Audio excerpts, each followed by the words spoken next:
శ్రీమాత్రే నమః. మనకి పంచగ్రహ కూటమి మరలా ఫిబ్రవరి 17వ తేదీ రాబోతుంది. 17వ తేదీ నుంచి ఆల్మోస్ట్ మంత్ ఎండింగ్ వరకు ఉంటుంది. అంటే ముందుగా చంద్రుడు కలుస్తాడు పంచగ్రహ కూటమి. చంద్రుడు వెళ్ళిపోయిన తర్వాత 22వ తేదీ నుంచి కుజుడు వచ్చి జాయిన్ అవుతాడు. కాబట్టి మధ్యలో 1-2 డేస్ గ్యాప్ ఇచ్చి మొత్తం మీద ఒక దాదాపుగా మీకు ఒక 12-13 రోజులు పంచగ్రహ కూటమి ఉంటుంది. దీని వలన మీకు కలిగేటువంటి ఫలితాలు ఏమిటి, ఏ విషయాల పట్ల మీరు జాగ్రత్తగా ఉండాలి. అదేవిధంగా మీరు చూడండి, వల్ల రేపు మనం ఎప్పటి నుంచో చెప్పుకుంటూ వస్తున్నాం, చాలా విచిత్రాలు జరుగుతాయి, చాలా అప్ అండ్ డౌన్ జరుగుతాయి. అదేవిధంగా షేర్ మార్కెట్ క్రాష్ అవుతుంది, గోల్డ్ రేట్లు సిల్వర్ రేట్లు పెరగడాలు తరగడాలు విపరీతంగా అవుతుంటాయి అనుకున్నాం. మరి ఇందులో ఇన్వెస్ట్మెంట్స్ చేసే వాళ్ళ పరిస్థితి కూడా ఏంటి, దానికి కూడా అసలు ఎటువంటి జాగ్రత్తలు తీసుకోవాలి అనేటువంటి విషయాలు కూడా తెలుసుకుందాం. అయితే ఈ యొక్క అంశాలు చెప్తుంది నేనైనప్పటికీ చెప్పిస్తుంది సాక్షాత్ లలిత అమ్మవారిగా భావిస్తూ ఒక్కొక్కటిగా మనం తెలుసుకుందాం. మిథునం వారికి కనుక చూసుకున్నట్లయితే మీకు భాగ్యస్థానంలో 9వ స్థానంలో పంచగ్రహ కూటమి మరియు అదేవిధంగా గ్రహణం కూడా 9వ స్థానంలో జరుగుతుంది.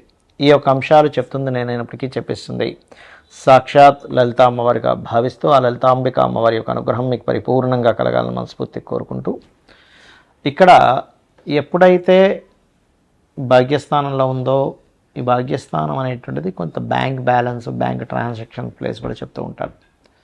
కాబట్టి మీరు ఖచ్చితంగా ఎవరికైనా మనీ, అందులో పర్టికులర్గా స్థలం కోసం, ఏదైనా ఎడ్యుకేషన్ కోసం, ఏదైనా కోర్సెస్ కోసం మనీ కట్టేటువంటి విషయాలలో, మనీ ట్రాన్సాక్షన్స్ రిలేటెడ్ సంబంధించిన విషయాలు, అందులో ముఖ్యంగా బ్యాంక్ ట్రాన్సాక్షన్స్ చేసేటప్పుడు 9వ స్థానం అనేటువంటిది దాచుకున్న ధనంగా చెప్తూ ఉంటారు. ఈ యొక్క విషయాల్లో జాగ్రత్తగా ఉండండి.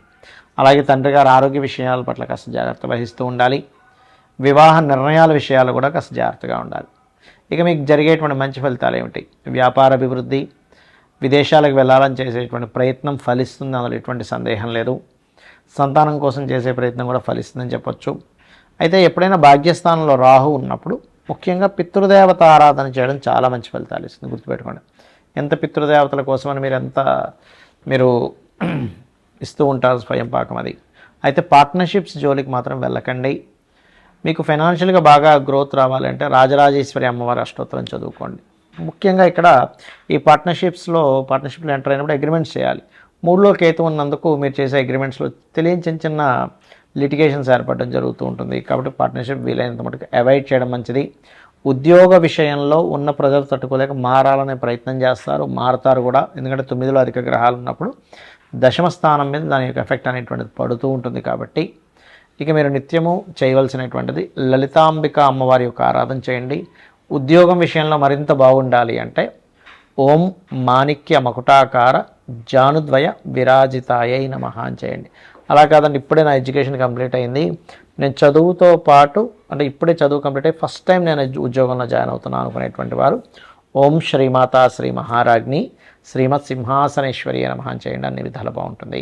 ముఖ్యంగా ఈ పంచగ్రహ కూటమి ఏర్పడినందుకు మనం లాస్ట్ టైం జనవరి మాసంలో కూడా పంచగ్రహ కూటమి ఏర్పడింది. ఆ సమయంలో చండీ హోమం అందరికీ ఫ్రీగా చేసి పెట్టాము.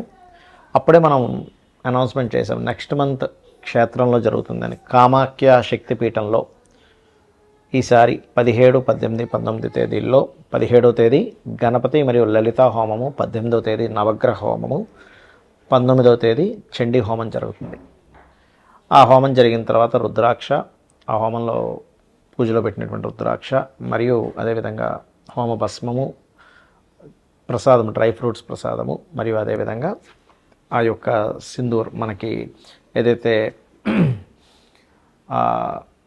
అమ్మవారి యొక్క బొట్టు ఏదైతే ఉంటుందో అది కూడా మీకు పంపించడం జరుగుతుంది. ఎవరికైనా ఇంట్రెస్ట్ ఉన్న వాళ్ళు తీసుకోవచ్చు. అయితే ఇక్కడ గ్రహణం వేరే దేశాల్లో ఉన్నప్పుడు మరి ఆ యొక్క దేశాలలో ఉండేటువంటి వారికి మాత్రమే ఈ గ్రహణ ప్రభావం పడుతుంది, గుర్తుపెట్టుకోండి. ఇండియాలో ఉండే వాళ్ళకి కాదు. ఇండియాలో ఉండేటువంటి స్త్రీమూర్తి ఎవరు కూడా గర్భంతో ఉన్నటువంటి వారు దాని గురించి ఏమీ టెన్షన్ పడాల్సిన అవసరం లేదు, రైట్. మరి వేరే దేశాల్లో ఉండేటువంటి వారు అక్కడ మీరు ఒకవేళ గ్రహణం ఎఫెక్ట్ పడింది, పిల్లలు ఒక్కోసారి అక్కడ ఉంటారు, తల్లిదండ్రులు ఇక్కడ ఉంటారు, వాళ్ళ పేరు మీద ఇక్కడ మీరు దానం ఇవ్వచ్చు. ఏమేమి ఇవ్వాలి దానాలు చూసుకున్నట్లయితే బియ్యము, గోధుమలు, మినుములు, నువ్వులు మరియు అదేవిధంగా కందులు, ఉలవలు కూడా ఇవ్వచ్చు. దీంతోపాటు సూర్యచంద్ర ప్రతిమలు వెండివే ఇవ్వాలని రూల్ లేదు, ఏ మెటల్ అయినా ఇవ్వచ్చు. 2 నాగపడగలు లాంటివి ఇవ్వాలి. అదేవిధంగా మీరు వీటితో పాటు ఒక చిన్న ఇత్తడికి సంబంధించిన చిన్న గిన్నె తీసుకొని అందులో ఆవు నెయ్యి ప్యాకెట్ పెట్టేసి దానం ఇచ్చినట్లయితే చాలా చక్కటి ఫలితాలు ఉంటాయి, గుర్తుపెట్టుకోండి. అలాగే గ్రహణ సమయంలో మీకు ఏదైనా సమస్య ఉన్నట్లయితే ఆ సమస్యకు సంబంధించిన, ఎందుకంటే ఇక్కడ ఇండియాలో లేదు కదా అని టెన్షన్ ఇది అవ్వక్కర్లేదు, ఇండియాలో లేదు కానీ ఇండియాలో లేకపోయినప్పటికీ గ్రహణ సమయంలో మీరు చేసుకునేటువంటి జపము యొక్క ఫలితము పూర్తిగా కలుగుతుంది, గుర్తుపెట్టుకోండి. ఓకే, అయితే ఆ రోజు మీకు ఒకవేళ ఉదాహరణకి మీకు సమస్యలు ఉన్నాయి, ఎందుకంటే మనం ఆ రోజు గ్రహణం ఉందనే మనం ఆ రోజు కామాఖ్యలో హోమం కానీ చేస్తున్నాం. క్షేత్రంలో చేసేటువంటి హోమం యొక్క ఫలితం 1000 రెట్లు ఉంటుంది, గ్రహణం రోజు చేసే ఫలితం మరొక 1000 రెట్లు ఉంటుంది. కాబట్టి ఆ రోజు చాలా గొప్పమైనటువంటి విశేషంగా చేయడం జరుగుతుంది. సరే, మీ మటుకు మీరు ఏదైనా మంత్రం చేసుకోవాలి, మీ ఇష్టదైవ మంత్రం చేసుకోవచ్చు, మీ గురువుల దగ్గర పొందిన మంత్రాన్ని మీరు చేసుకోవచ్చు చక్కగా, అందులో ఎటువంటి సందేహం లేదు. అలాగే ఇక్కడ మీరు ఏదైతే లలిత అమ్మవారికి సంబంధించింది అనుకుంటారు, లలిత సహస్రనామాలు, విష్ణు సహస్రనామాలు, శివ సహస్రనామాలు కూడా చేసుకోవచ్చు. దీంతోపాటు ఫైనాన్షియల్ ఇబ్బంది పడుతున్నటువంటి వారు ఓం సంపత్కరీ సమారూఢ సింధుర వ్రజ సేవితాయ నమః అని చేసుకోవచ్చు. అప్పులకి ఇబ్బంది పడుతున్నటువంటి వారు ఓం అపర్ణాయ నమః అని చేసుకోవచ్చు. ఇక ఫ్లక్చువేషన్స్ అవుతున్నాయని మనం చెప్పుకున్నాం ఈ పంచగ్రహ కూటముల వల్ల, గురువు అతిచారం వల్ల, గురువు మిథున రాశిలో ఉండడం వల్ల షేర్ మార్కెట్ కానీ బంగారు సిల్వర్ రేట్స్ కానీ మనం చెప్పుకున్నాం, ఆల్రెడీ విపరీతంగా పెరుగుతాయని చెప్పుకున్నాము, కొంత ఇబ్బంది వస్తుందని చెప్పుకున్నాం. మరి మీరు ఇబ్బంది పడకుండా ఉండాలంటే ఏం చేయాలి?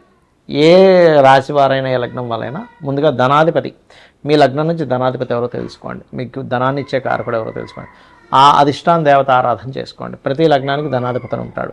అలాగే పంచమాధిపతి నిర్ణయం తీసుకునేటువంటి కారకుడు.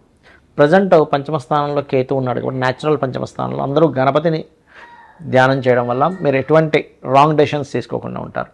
అలాగే మీ లగ్నం నుంచి పంచమాధిపతిని చేయడం వల్ల మీరు రైట్ టైంలో రైట్ డెసిషన్ తీసుకోవడం జరుగుతుంది. అలాగే ఇక్కడ మరొక విషయం ఏంటంటే లాభాధిపతి వ్యయాధిపతి, అంటే ఇన్వెస్ట్మెంట్స్ కారకుడు ఎవరైతే ఉన్నారంటే 12వ స్థానాధిపతి ఎవరో తెలుసుకొని దానికి సంబంధించిన దానము చేయాలి. లాభాధిపతిని చేయడం వల్ల ఏమవుతుందంటే సక్సెస్ రేట్ అనేటువంటిది పెరుగుతుంది. ఇప్పుడు చూడండి, చాలామంది పలానా తక్కువ ఉన్నప్పుడు కొన్నామండి, పెరిగినప్పుడు భలే లాభాలు వచ్చాయని ఆనందపడ్డ వాళ్ళు ఉన్నారు సొసైటీలో. ఇప్పుడు అయ్యో అనవసరంగా ఎక్కువ ఉన్నప్పుడు కొని ఇప్పుడు తగ్గాయని చెప్పి బాధపడ్డ వాళ్ళు ఉన్నారు. 2 రకాలుగా ఉంది ఇప్పుడు ప్రస్తుత పరిస్థితి. కానీ మీరు ఎక్కడా కూడా ఎక్కువగా ఉండి కొన్నప్పుడు తగ్గిపోయి ఇబ్బంది పడకుండా ఉండాలంటే ఈ నలుగురు, అంటే ధనాధిపతి, పంచమాధిపతి ఆలోచనాకారకుడు, లాభాధిపతి, వ్యయాధిపతి, మీ లగ్నం నుంచి ఎవరు ఏ ఫలితాలు ఇస్తున్నారో తెలుసుకొని దానికి సంబంధించిన దానము మంత్రము చేయడం ద్వారా అనవసరంగా మీరు రాంగ్ ఇన్వెస్ట్మెంట్ చేసి ఇబ్బంది పడకుండా ఉండగలుగుతారు, గుర్తుపెట్టుకోండి. అలాగే ఈ యొక్క బంగారం సిల్వర్ యొక్క రేట్లు ఈ ఒక్కరోజు కాదు, గుర్తుపెట్టుకోండి, ఇది ఒక 1.5 year వరకు ఈ ఫ్లక్చువేషన్స్ జరుగుతూనే ఉంటాయి. విపరీతంగా పెరుగుతూ ఉంటుంది, విపరీతంగా తగ్గుతూ ఉంటుంది. కాబట్టి don't worry, long term investment చేసే వాళ్ళకి ఇబ్బంది ఏమీ ఉండదు, గుర్తుపెట్టుకోండి. శ్రీమాత్రే నమః.